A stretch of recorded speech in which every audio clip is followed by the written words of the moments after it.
बता रहे थे, हम लोग पहला टॉपिक डिस्कस कर लिए थे इनर्शिया के बारे में। इनर्शिया हम लोग डिस्कस कर चुके हैं, ठीक है। इनर्शिया हम लोग डिस्कस कर चुके हैं, ठीक है। क्या इनर्शिया, क्या इनर्शिया?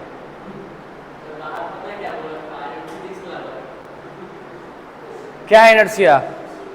खाली पढ़ाइए सर, पढ़ाइए, और जो पढ़ाए उसको क्या करेगा? खा जाइए या खा के पचा जाइए, हैं? बोलो क्या है इनर्शिया? ठीक है, इनर्शिया और फोर्स के बारे में पढ़ाए थे, ठीक है। कोई बता सकता है इनर्शिया क्या है इधर से? हाँ, सही बात बोली। इनर्शिया मैटर का वह प्रॉपर्टी है, इनर्शिया किसी भी मैटर या बॉडी का वह प्रॉपर्टी है जो स्टेट ऑफ मोशन को क्या करे? अपोज करे। दैट मीन्स सपोज करो यहाँ पे कोई बॉक्स है और इसको हम पुश कर रहे हैं, इसको क्या कर रहे हैं? पुश कर रहे हैं, दैट मीन्स फोर्स लगा रहे हैं। और ये क्या है? रुका हुआ है, और ये अपना पोजीशन चेंज नहीं कर रहा है, दैट मीन्स ये मोशन में नहीं आ रहा है। हम लोग ठेल तो रहे हैं, इसको धकेल तो रहे हैं, लेकिन still this box is at rest, ये रेस्ट पे ही है। तो ये रेस्ट पे क्यों है? उसके पीछे रीजन क्या है? इनर्शिया। क्योंकि इसका इनर्शिया क्या है? ज़्यादा है। इसका इनर्शिया तुम्हारा क्या है? ज़्यादा है। इनर्शिया ज़्यादा होने के कारण यहाँ पे थोड़ा फोर्स से काम नहीं चलेगा, फोर्स के अमाउंट को बढ़ाना पड़ेगा। यदि फोर्स बहुत ज़्यादा दे दिए तो इसका स्टेट ऑफ मोशन चेंज हो जाएगा। बात समझ में आया? तो स्टेट ऑफ मोशन चेंज नहीं हो रहा था यहाँ पे जो चीज़ रेस्ट में था वो रेस्ट में ही रह रहा था, मोशन में नहीं आ रहा था, बिकॉज ऑफ इनर्शिया, ठीक है। यदि एक ट्रक है और एक ट्रक को धक्का मार रहे हैं, ट्रक आगे बढ़ नहीं रहा है, आगे खसक नहीं रहा है, वो ट्रक रुका हुआ ही है, तो क्या क्यों ऐसा हो रहा है? ट्रक भारी इसलिए हो रहा है क्या? नहीं, वेट से इनर्शिया को लेना देना नहीं है। वेट यदि उसका भारीपन होगा, भारीपन मतलब जब तोलने में बहुत भारी हो गया, लेकिन वो एक ट्रक को हम ठेल रहे हैं और ट्रक घसक नहीं रहा है, this is because truck has huge inertia. Truck का क्या है? बहुत ज़्यादा इनर्शिया है, तो इसी कारण ट्रक अपनी जगह से, पोजीशन से हिल नहीं रहा है। बात समझ में आ रहा है? ट्रक का क्या है? बहुत ज़्यादा इनर्शिया, इसीलिए अपनी जगह से हिल नहीं रहा है। दो इनर्शिया कल लास्ट में हम पढ़ाए थे, वीडियो रिकॉर्डेड है, जाकर देख लेना। तुम आयुषी, तुम दिव्या, तुम लोग तो बेकार है, ठीक। तो यहाँ हम लोग इनर्शिया पढ़ा दिए थे। फोर्स के बारे में कुछ बात किए थे। तो सबसे पहले जो फोर्स के बारे में बात किए थे भैया, कि फोर्स कैसा क्वांटिटी है? तो फोर्स एक वेक्टर क्वांटिटी है। कैसा क्वांटिटी है? Vector quantity. फोर्स कैसा क्वांटिटी है? वेक्टर क्वांटिटी है। वह क्वांटिटी वेक्टर होता है जिसके पास दो चीज़ हो, एक तो उसके पास मैग्नीट्यूड हो, दूसरा उसके पास डायरेक्शन हो। दैट मीन्स इस फोर्स के पास क्या होगा? मैग्नीट्यूड भी होगा एंड दूसरा क्या? डायरेक्शन भी होगा। Is it clear? क्यों? सपोज करो कि एक बॉक्स है, और यदि इस बॉक्स को इधर फोर्स लगाते हैं तो बॉक्स का मोशन किधर होगा? बॉक्स इधर आगे बढ़ेगा। बॉक्स इधर फोर्स लगाते हैं तो बॉक्स आगे बढ़ेगा। मानो फोर्स लगा रहे हैं 5 न्यूटन, 5 न्यूटन फोर्स लगाए, बॉक्स आगे इधर बढ़ा। इसी बॉक्स को इधर से फोर्स लगाएंगे, इधर से लगाए सपोज, इधर से, तो अब ये क्या होगा? इधर जाएगा। यहाँ भी फोर्स सपोज मान लेते हैं 5 न्यूटन ही लगाए, तो यहाँ पे भी फोर्स 5 न्यूटन लगाए, यहाँ पे भी फोर्स 5 न्यूटन लगाए, लेकिन दोनों का मोशन अलग अलग डायरेक्शन में, एक इधर मूव कर रहा है तो एक इधर मूव कर रहा है। ये इसलिए हो रहा है क्योंकि फोर्स का डायरेक्शन अलग अलग है। आप समझ में आ रहा है? तो फोर्स का डायरेक्शन से इसका मोशन डिपेंड कर रहा है। एक बार इधर जा रहा है तो एक बार इधर आ रहा है, क्योंकि फोर्स का जो डायरेक्शन है वो दोनों केस में डिफरेंट है। इसीलिए बोलेंगे कि ये जो फोर्स है वो डायरेक्शन पे भी डिपेंड करता है। और मैग्नीट्यूड मतलब क्या होगा? साइज। मैग्नीट्यूड का मतलब क्या हो गया? साइज। साइज कहने का मतलब है कि मानो कभी एक फोर्स है तुम्हारा 5 न्यूटन और एक फोर्स है तुम्हारा 5000 न्यूटन, दोनों से अप्लाई किया गया फोर्स, दोनों से अप्लाई किया गया, मानो एक पे 5 न्यूटन लगाए, उस समय जो उसका एक्सेलरेशन होगा, और एक बार 5000 न्यूटन लगाए उस समय जो एक्सेलरेशन होगा, दोनों डिफरेंट होगा। तो इसका मतलब क्या है? फोर्स किस पे? साइज, दैट मीन्स मैग्नीट्यूड पे भी डिपेंड करता है। बात समझ में आ रहा है? मैग्नीट्यूड बेसिकली क्या है? नंबर से बताया जा सकता है। ये इसको आइडेंटिफाई कैसे करेंगे? नंबर से। नंबर ठीक है। जैसे यहाँ पे दो 5, 500, 5000, ठीक। बात क्लियर यहाँ तक? क्लियर है यहाँ तक? क्लियर है? ठीक है। तुमको कोई दिक्कत है रे? दशमीश, ठीक है। और हम इसके आगे पढ़ाए थे टाइप ऑफ फोर्स, जहां भी बताए थे 4 फंडामेंटल फोर्सेस होता है, 4 फंडामेंटल फोर्सेस होता है। और हम बताए थे कि 4 फंडामेंटल फोर्सेस जो होता है तुम लोगों को नहीं पढ़ना है, इसलिए हम लोग नहीं पढ़ाने वाले, ठीक ठीक। तो यदि हम टाइप ऑफ फोर्स का बात करें, दूसरा तरीका से फोर्स को डिस्टिंग्विश करते हैं। एक तरीका बताए थे fundamental forces, 4 type of forces, gravitational forces, electromagnetic forces, strong forces, that is nuclear forces, and the weak forces. There are 4 forces that we call the fundamental forces, but we are classifying the forces into different ways. हम लोग यहाँ क्या कर रहे हैं, force को categorise कर रहे हैं दूसरे तरीका से। एक को बोल रहे हैं क्या, एक को बोल रहे हैं कंटैक्ट फोर्स, ठीक है। एक को क्या बोल रहे हैं, कंटैक्ट फोर्स, और दूसरे का नाम दे दिया भैया फील्ड फोर्स, फील्ड फोर्स, या इसको बोल सकते हैं non contact force, non contact force. Contact force करने का मतलब हुआ यह फोर्स तभी आएगा, यह फोर्स तभी आएगा फिगर में जब दो बॉडी के बीच में कंटैक्ट होगा। जब तक कंटैक्ट नहीं होगा तब तक यह फोर्स अपना काम नहीं करेगा, ठीक है। यह फोर्स तब फिगर में आएगा जब तक दो बॉडी के बीच में कंटैक्ट होगा। और ये बात हम बताए थे कि फोर्स होने के लिए, यदि फोर्स एग्जिस्ट करता है, इसके लिए मिनिमम कितना बॉडी चाहिए, 2 बॉडी चाहिए। यदि सिंगल बॉडी है तो उस पर फोर्स कभी नहीं लगेगा, उस पर फोर्स हमेशा कितना होगा, 0 होगा। यदि पूरे यूनिवर्स में सिर्फ एक ही बॉडी हो जाए तो उस पर लगने वाला फोर्स हमेशा 0 होगा, ठीक है। तो फोर्स होने के लिए एटलीस्ट कितना बॉडी चाहिए, 2 बॉडी चाहिए, ठीक है। एक फोर्स लगाने वाला, एक फोर्स एक्सपीरियंस करने वाला, ठीक है। तो वही है जब दो बॉडी कंटैक्ट में आता है, जब वो दो बॉडी कंटैक्ट में आता है उस समय उस पर लगने वाला, एक दूसरे पर लगने वाला फोर्स कंटैक्ट फोर्स होता है। जब दो बॉडी, जैसे मान लो सपोज करो एक बॉडी ऐसा है, एक बॉडी हो गया और दूसरा बॉडी ये रहा, और दोनों क्या हुआ, कंटैक्ट में आया। यहाँ पे जब यहाँ पे कंटैक्ट में आया तो ये जो ब्लू ब्लैक वाला बॉडी था इस पर फोर्स लगाया इस डायरेक्शन में, और रेड वाला इस डायरेक्शन में फोर्स लगाया। तो ये फोर्स तब लगा है जब दोनों बॉडी कंटैक्ट में आया है, ठीक है। जैसे सपोज करो कि हम यहाँ खड़ा हैं, हम यहाँ पे खड़ा हैं और यहाँ हम चल पा रहे हैं बहुत आसानी से, क्योंकि हमारे धरती और मेरे पैर के बीच में एक फोर्स काम कर रहा है, उसको बोलते हैं फ्रिक्शन फोर्स। यदि वो फोर्स काम नहीं करेगा तो हम लोग आसानी से चल भी नहीं पाएंगे, ठीक है। तो friction force is responsible for our walking.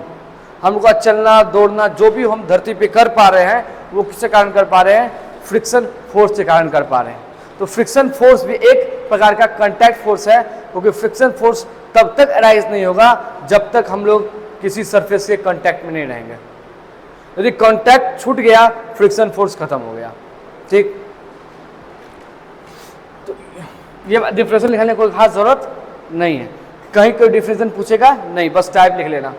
Field force या नॉन कांटेक्ट फोर्स क्या होता है भैया, कि कभी कभी देखा गया है कि दो बॉडी के बीच में फोर्स, कभी कभी देखा गया है, एक्चुअली होता है कि दो बॉडी के बीच में फोर्स लग रहा है, फोर्स दो बॉडी के बीच में लग रहा है, लेकिन वो दोनों एक दूसरे के कांटेक्ट में नहीं है। कांटेक्ट में आने के कारण फोर्स लगने का रीजन समझ में आता है हमको कि एक्चुअली क्या होता होगा। देखो क्या होता है, इसके अंदर एटम है, जैसे मानो बल्ला है, बल्ला क्या है, जैसे मानो इसे ऐसे बॉल फेंके तो बॉल ऐसे गिरा, टप टप टप करेगा ना, तो ऐसा हो क्यों रहा है, सिर्फ बोलो ये बल्ला है, बैट है, इसमें क्या होगा, एटम्स होगा, एटम्स में क्या होगा, चारों ओर इलेक्ट्रॉन। तो पता है ना कि एटम्स होता है, बीच में न्यूक्लियस होता है, चारों ओर इलेक्ट्रॉन घूमते रहता है, ये रहा इलेक्ट्रॉन, ठीक। अब जो ये मानो सपोज करो कि ये किसका, ये बॉल का एटम है, मान लेते हैं ये जो गेंद है तुम्हारा उसका एटम है, ठीक है। एक एटम का वाला बात करते हैं, हजारों एटम है, लाखों का, सॉरी मिलियन में एटम है, ठीक है, मिलियन बिलियन में एटम है एक बैट में, तो हम बस एक एटम की बात करते हैं। ये सपोज बॉल का एटम है और बल्ला है, यहाँ पे हमारा बल्ला, ये बल्ला है, ठीक। इसका भी एक एटम होगा, मानो यहाँ पे एटम है, इसके पास भी इलेक्ट्रॉन होगा यहाँ पे। जब ये बॉल इस बल्ला पर टकराया तो इलेक्ट्रॉन इलेक्ट्रॉन दोनों आपस के पास आया। इलेक्ट्रॉन कैसा है? नेगेटिवली चार्ज होता है। कैसा चार्ज होता है? Negatively charge.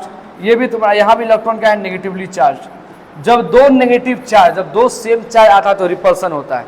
इसी कारण जब ये बॉल ऐसे पटकाएगा तो रिपल्सन का नहीं ऊपर आ जाएगा, टक टक टक टक टक टक टक। और समझ में आया? यहाँ बेसिकली हो क्या रहा है? एक्चुअली यहाँ पे दो चार्ज के बीच में फोर्स है। हम क्या बताए थे? याद को गरीब बताए थे, दुनिया में सिर्फ 4 प्रकार का ही फोर्स होता है, उसी का फोर्स बहरूपिया है अलग अलग। जैसे कांटेक्ट फोर्स जो यहाँ पे देख रहे हैं, यहाँ पे क्या बोल रहे हैं? Contact force.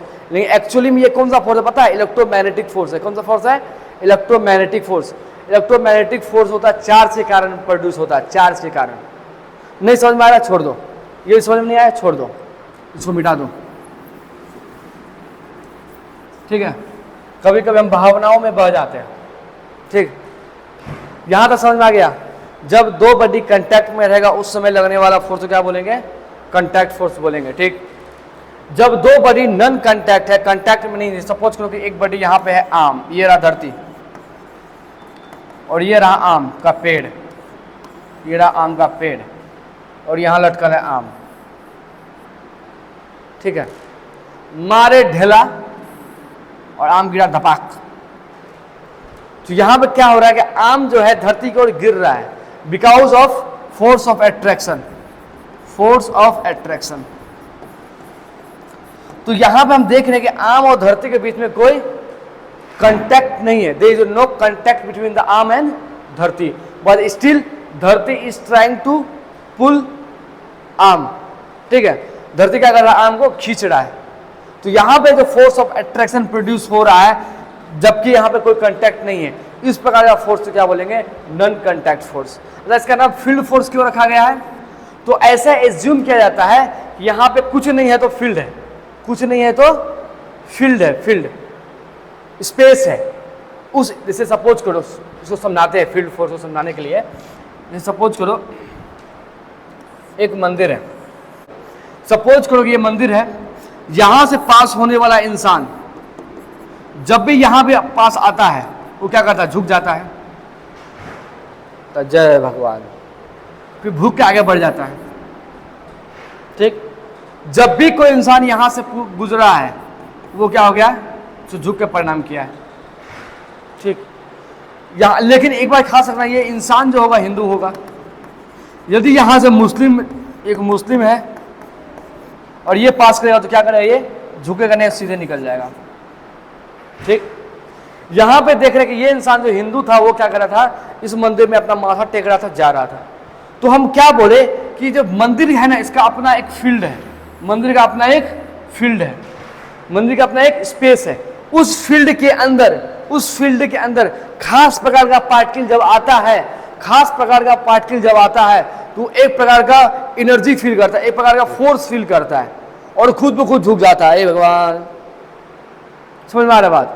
तो क्या बोल रहे हैं? इसको एक्सप्लेनेशन क्या किया गया कि मंदिर के आसपास क्या है? एक प्रकार का फील्ड है। उसी प्रकार क्या बोला गया, लेकिन खास प्रकार यदि इस खास से अलग कोई दूसरा पार्टिकल आता है उस पर फोर्स नहीं लगता है, ठीक है। जैसे क्या किया गया? जैसे सपोज करो मैग्नेट, मैग्नेट तो बोला भाई साहब मैग्नेट क्या करता है? अपने चारों ओर एक प्रकार का फील्ड बनाता है, बना दिया ऐसे चारों ओर फील्ड। जब इस फील्ड के अंदर कोई ऐसा मटेरियल आए जो मैग्नेटिक मटेरियल हो, दैट मीन्स आयरन आ जाए, लोहा आ जाए, चांदी आ जाए, कोई मेटल आ जाए, जैसे इसके अंदर मेटल घुसा है, चलिए मेटल है, तो ये इसके पास चल जाएगा, अट्रैक्ट होकर के चल जाएगा ना। तो क्या ये मेटल को यहां रख देंगे तो अट्रैक्ट कर पाएगा? नहीं कर पाएगा, क्योंकि इसके फील्ड से वो बाहर है। समझ आ रहा? इसका अरे फील्ड गायब हो गया, ठीक, इसके फील्ड से वो बाहर है। तो इसके फील्ड में ही आया मटेरियल, इसके अट्रैक्ट हो गया। तो क्या यहाँ पे हम एक लकड़ी डाल देंगे, वुड, क्या ये अट्रैक्ट कर पाएगा? नहीं कर पाएगा। तो खास तरह का मटेरियल जब आता है उसको वो अट्रैक्ट कर लेता है। बस समझ में आ गया? अनलेस अनटिल, यहाँ पे क्या देख रहे हैं हम लोग? टचिंग नहीं है, कोई टच नहीं है, लेकिन फिर भी ये अट्रैक्ट कर दे रहा है क्योंकि वहां पे क्या है? स्पेस है, उसका फील्ड है। इसीलिए इस फोर्स का नाम क्या रखे भैया, इसका नाम रख दिए फील्ड फोर्स, क्योंकि ऐसा मान क्या रहे हैं, माइकल फैराडे साहब थे, माइकल फैराडे बोला कि हर चार्ज पार्टिकल, हर मैग्नेट, हर मैग्नेटिक मटेरियल, हर बॉडी अपना एक फील्ड बनाता है, उस फील्ड में यदि कोई दूसरा बॉडी आ जाएगा तो उसको क्या होगा, फोर्स ऑफ अट्रैक्शन लगेगा। तो एक्चुअली फील्ड में आ रहा है लेकिन कांटेक्ट नहीं हो रहा है, इसलिए इसको नॉन कांटेक्ट बोलो या फील्ड फोर्स बोलो। बात यहां तक क्लियर है? क्लियर है यहां तक बात? किसी को कोई दिक्कत? ठीक है, तो ज्यादा हमको कुछ पढ़ना वरना है नहीं इसमें, हम लोग बस 2-3 फोर्स के बारे में जानेंगे। एक फोर्स है कांटेक्ट फोर्स में 2 फोर्स, एक नॉन कांटेक्ट में 2 फोर्स जानेंगे, एक है नॉर्मल फोर्स क्या होता है और दूसरा फ्रिक्शन फोर्स क्या होता है। ठीक, ये 2 फोर्स के बारे में जानना है। नॉन कांटेक्ट में बस एक जानेंगे वेट के बारे में, वेट क्या होता है। बस यही 3 फोर्स के बारे में हम लोग क्लास 9 में या जो भी क्लास तुम्हारा 8 है उसमें पढ़ना है। ठीक, आया समझ में? ए दिव्या चौधरी, आया समझ में? क्या समझे? हाँ, जसमीस, क्या समझे रे? समझ में आया कि ना आया? आया? कितना आया? बहुत ज़्यादा है, बहुत कम?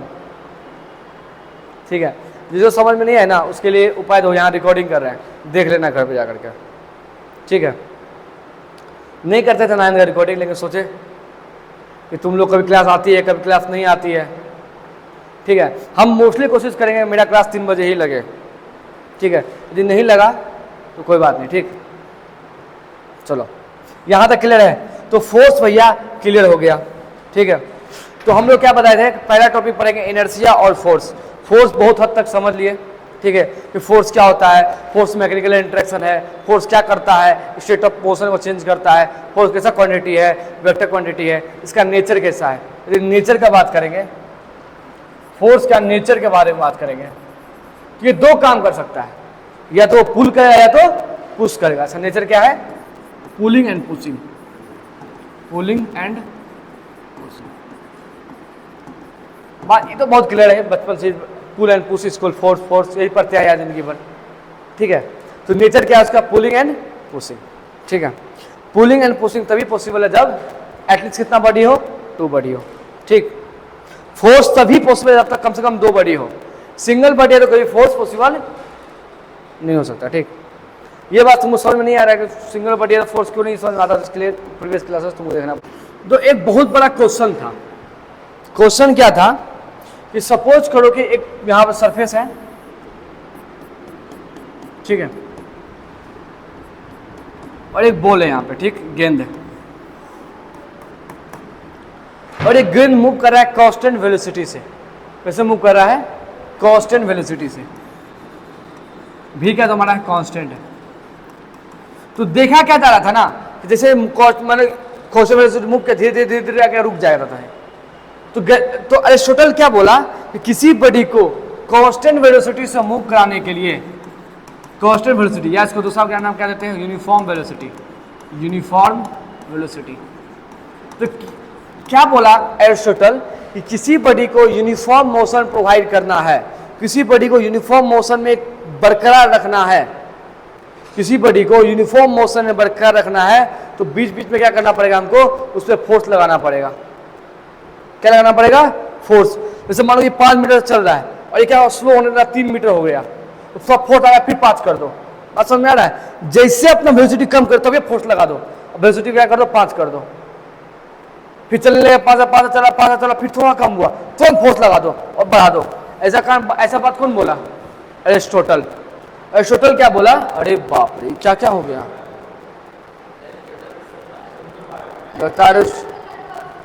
क्या हुआ, खैर छोड़ो जो भी स्पेल हो। अरिस्टोटल महाराज क्या बोला, अरिस्टोटल महाराज बोला किसी बॉडी को यूनिफॉर्म मोशन में रखना है, किसी बॉडी को यूनिफॉर्म मोशन में रखना है तो हमको क्या चाहिए होगा, फोर्स। क्या चाहिए होगा, फोर्स टू मेंटेन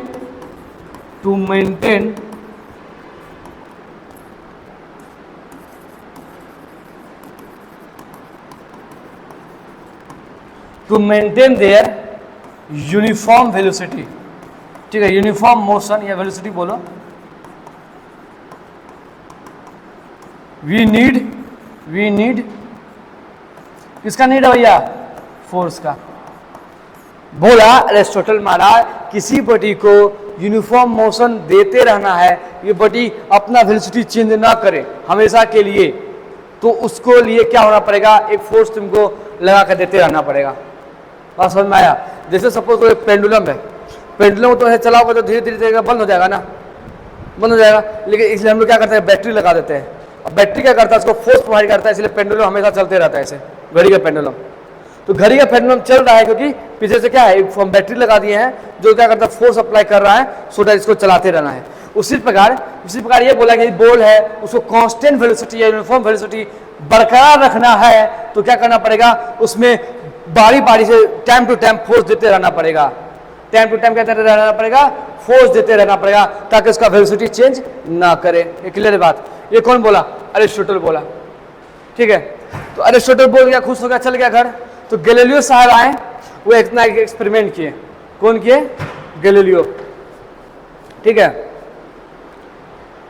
कौन साहब है? गैलीलियो। अरे भाई गैलीलियो का क्या लिखा गया? गैलीलियो, गैलीलियो बताना स्पेल क्या होगा, जो भी है हम तो लिख दिया उसे। गैलीलियो साहब क्या किया? अपना एक्सपेरिमेंट किया, तुम लोग बताए हुए एक्सपेरिमेंट कि वो क्या किया? एक ऐसा इंक्लाइन प्लेन ले लिया, ऐसा, ठीक। वो क्या लिया? एक इंक्लाइन प्लेन लिया, ठीक है, ऐसी। वो क्या लिया? एक इंक्लाइन प्लेन लिया, यहां एक बॉल रखा, और जब ये बॉल को छोड़ा तो देखा जैसे जैसे नीचे आ रहा है उससे बॉल का स्पीड बढ़ रहा है, इंक्रीज कर रहा है। क्या देखा गैलीलियो सर? कि जैसे जैसे जैसे जैसे बॉल नीचे आ रहा है, बॉल का स्पीड बढ़ रहा है। बात समझ आया? जैसे जैसे बॉल नीचे आता है उसका स्पीड बढ़ता है। तुम लोग कोई वाटर पार्क में चढ़ी होगी, तो जैसे जैसे नीचे आते हैं तो क्या एकदम स्पीड बढ़ने लगता है। जैसे जैसे तुम नीचे आओगे वैसा स्पीड बढ़ेगा। जैसे समय के साथ स्पीड बढ़ता है तो उसको बोलते हैं एक्सेलरेशन है। एक्सेलरेशन पॉजिटिव है। जब समय के साथ तुम्हारा किसी बॉडी का वेलोसिटी बढ़ेगा, जब समय के साथ तुम्हारा किसी बॉडी का वेलोसिटी बढ़ेगा तो बोलेंगे भैया उसमें क्या है? एक्सेलरेशन क्या है तुम्हारा? पॉजिटिव है। क्या बोलेंगे? एक्सेलरेशन पॉजिटिव है। चूंकि यहाँ पे स्पीड जो है तुम्हारा, स्पीड वो बढ़ रहा था, इसका मतलब यहाँ पे हो गया इस मोशन में एक्सेलरेशन जो तुम्हारा है क्या है? पॉजिटिव है। चूंकि तुम्हारा स्पीड बढ़ रहा था विद टाइम, कहेंगे भैया कि एक्सेलरेशन तुम्हारा पॉजिटिव है। एक्सेलरेशन पॉजिटिव का बिल्कुल यही मतलब होता है, with time speed is velocity is increasing. Acceleration positive का यही मतलब होता है, विद टाइम स्पीड या वेलोसिटी इज इंक्रीजिंग। ठीक, चलो अब बॉल यहां से आया, यहां पे ऐसे इधर आ गया और ऊपर जाने लगा, तो क्या बताओ धीरे धीरे ऊपर जाएगा, बॉल रुक जाएगा कि भागते रहेगा, आकाश में घुस जाएगा? हैं बोलो बोलो, बॉल क्या होगा? आगे रुकेगा। दैट मीन्स जैसे जैसे ऊपर जाएगा इसका स्पीड कम होगा, स्पीड कम होगा ना। जैसे जैसे ये ऊपर जाएगा देखा गया इसका स्पीड जो है कम हो रहा है। स्पीड क्या हो रहा है? डिक्रीज कर रहा है। स्पीड डिक्रीजिंग का मतलब है भैया एक्सेलरेशन तुम्हारा क्या है? नेगेटिव है। एक्सेलरेशन तुम्हारा क्या है भैया? नेगेटिव है। स्पीड डिक्रीज कर रहा है, इसका मतलब क्या है? एक्सेलरेशन तुम्हारा नेगेटिव है। दो बात, जहां देखे बॉल स्पीड इंक्रीज कर रहा था, बॉल का स्पीड इंक्रीज होना, दैट मींस एक्सेलरेशन का पॉजिटिव होना। यहां देख रहे थे कि जहां ये वाला मोशन जो था, यहां पर देख रहे थे बॉल का स्पीड घट रहा था, बॉल का स्पीड घटना, दैट मींस रिटार्डेशन होना, that means negative of acceleration होना, दैट मींस एक्सेलरेशन का नेगेटिव होना। यहां तो बात क्लियर है ऐसी, ठीक है। तो यहां पे क्या देख रहे हैं? यहां पॉजिटिव है, यहां नेगेटिव है। ठीक, अब ऐसा दो, एक क्या इधर इंक्लाइन है, एक इधर इंक्लाइन है, लेकिन देखो क्या एक जब ऐसे गिर रहा था यहां पे ऐसे, तो क्या कर रहा है? एक्सेलरेशन तुम्हारा पॉजिटिव आ रहा था। दूसरा सिनेरियो जब ऐसे जा रहा था तो एक्सेलरेशन तुम्हारा नेगेटिव जा रहा था। तो भैया बीच वाला सिनेरियो क्या होगा, बीच वाला ऐसे जब रहेगा, बॉल जब यहाँ रहेगा और बॉल ऐसे जा रहा हो, इस समय एक्सेलरेशन क्या होगा, एक तरफ पॉजिटिव एक तरफ नेगेटिव, बीच में क्या होगा, किसी नंबर लाइन में तुम देख लो, एक तरफ पॉजिटिव है दूसरा नेगेटिव, बीच में जीरो। दैट मीन्स यहाँ पे एक्सेलरेशन तुम्हारा देखा गया कि नेगेटिव होगा। ये थॉट एक्सपेरिमेंट है, ठीक है, क्या है, थॉट एक्सपेरिमेंट। बात समझ में आ रहा है? तो बोला कि भैया जब ऐसे गिरेगा तो पॉजिटिव, ऐसे चलते तो नेगेटिव, और किसी एक प्लेन में ऐसे अगर जाएगा एक्सेलरेशन जीरो, ठीक, एक्सेलरेशन जीरो हो गया, ठीक। एक्सेलरेशन जीरो का मतलब होता है फोर्स जीरो, एक्सेलरेशन जीरो का मतलब होता है फोर्स जीरो, क्योंकि फोर्स का फॉर्मूला होता है, अभी तुम लोग नहीं जानते हो तो कोई बात नहीं, देखो पूरा फॉर्मूला होता है mass into acceleration, mass into acceleration, acceleration zero IC force zero होगा, ठीक है। तुम्हारा नींद पलक झपक रहा है, झपक रहा है, अभी तुम्हें लग रहा होगा कि इस पे बहुत ज़्यादा भार है, दुनिया का सारा भाग मेरे पलकों पे आ गया है, ऐसे ऐसे हो रहा है।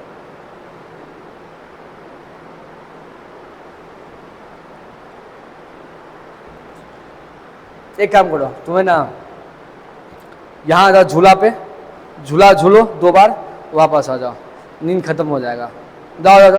तो यहाँ पे एक्सेलरेशन, यहाँ फोर्स जीरो हो गया। अब देखो क्या खतरनाक बात हो रहा है। एक्सेलरेशन तुम्हारा क्या होता है, V final minus V initial बट्टा टी। एक्सेलरेशन क्या होता है, V final minus V initial बट्टा टी, मोशन चैप्टर में पढ़ाए हैं, ठीक। जिसको नहीं आ रहा कोई बात नहीं, मोशन फिर से पढ़ाएंगे। अब होल टाइम में समझो एक्सेलरेशन होता है वी फाइनल माइनस वी बट्टा टाइम, ठीक है, कोई दिक्कत नहीं। तो अब यहाँ ये एक्सेलरेशन जीरो, दैट मीन्स ये जीरो हो जाएगा, दैट मीन्स ये क्या हो जाएगा, V final equal to V initial हो जाएगा। दैट मीन्स यदि इनिशियल वेलोसिटी और फाइनल वेलोसिटी सेम है, इसका क्या मतलब हुआ, वेलोसिटी क्या है, कांस्टेंट है।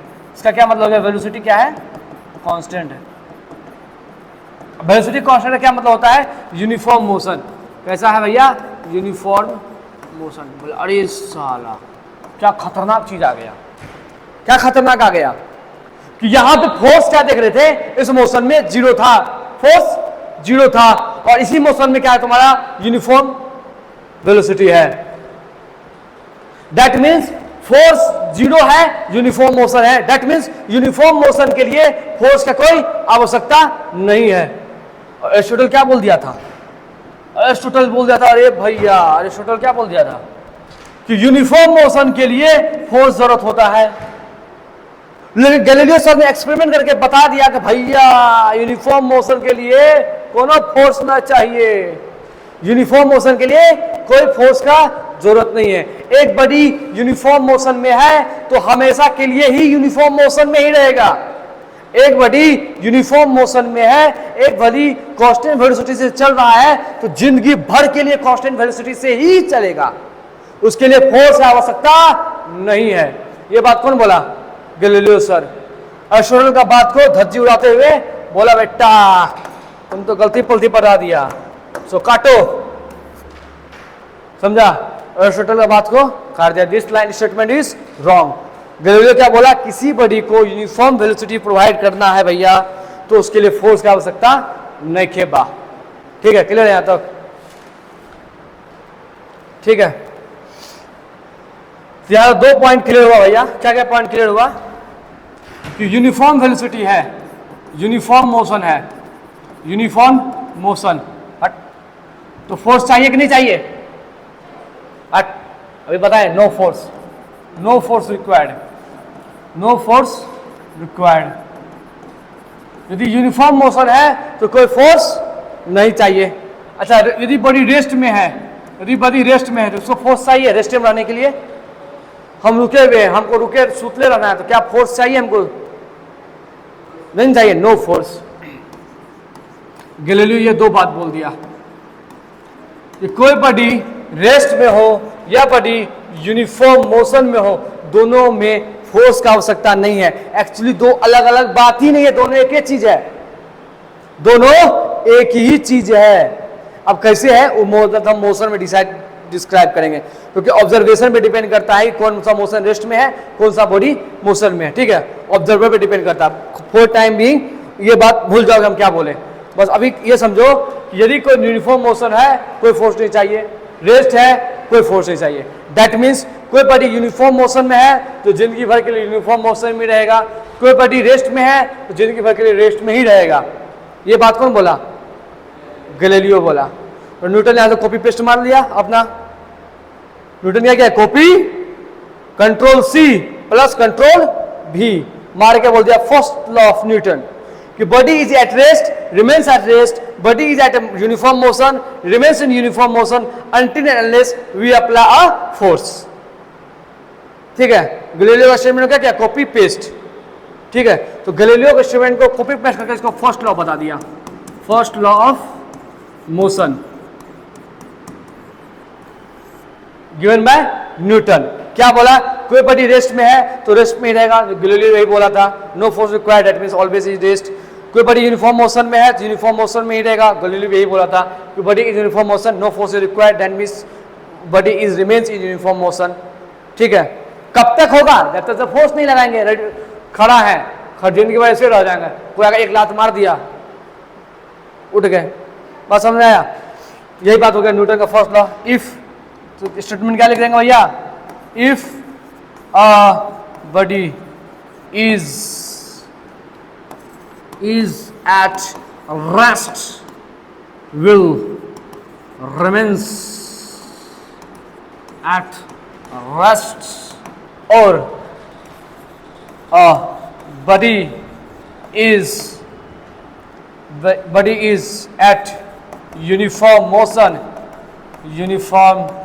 motion will remains at uniform motion। यहां तो गैलीलियो का बात है, यहां तक गैलीलियो बोला ना भैया कि यूनिफॉर्म मोशन में कोई फोर्स नहीं चाहिए, जिंदगी भर के लिए यूनिफॉर्म रहेगा, टेंशन नहीं लेना है। रेस्ट है तो जिंदगी भर के लिए टेंशन नहीं लेना है, कोई फोर्स नहीं चाहिए। लेकिन इससे चेंज करना है, दैट मीन्स यूनिफॉर्म मोशन को, दैट मीन रेस्ट है, जिंदगी भर के लिए रेस्ट में रहेगा, तब तक रहेगा जब तक कोई फोर्स अप्लाई नहीं करेंगे। ठीक है, तो यहाँ पर लिख देगा एक लाइन, न्यूटन बाबा अपने में से एक लाइन यहाँ डाल दिए कि अनलेस या until, unless and until net force is not, when F net is not applied, yeah applied unless F net is applied। बात समझ में आया?